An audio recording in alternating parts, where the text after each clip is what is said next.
hear palay from the magsasaka for the food security measure of the Department of Agriculture. However, napapansin ko na the LGU matumal ang pag-withdraw nila.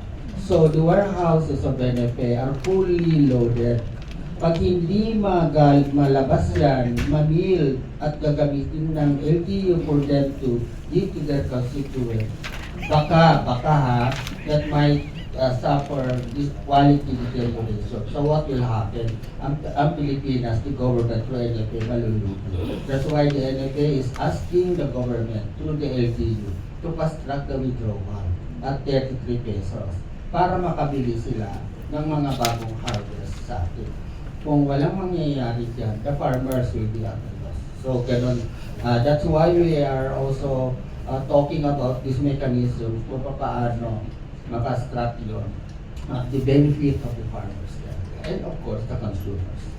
So, yun lang po ang aking naman experience na pwedeng nahambing ko bilang agricultural engineers at NFA for almost 40 years.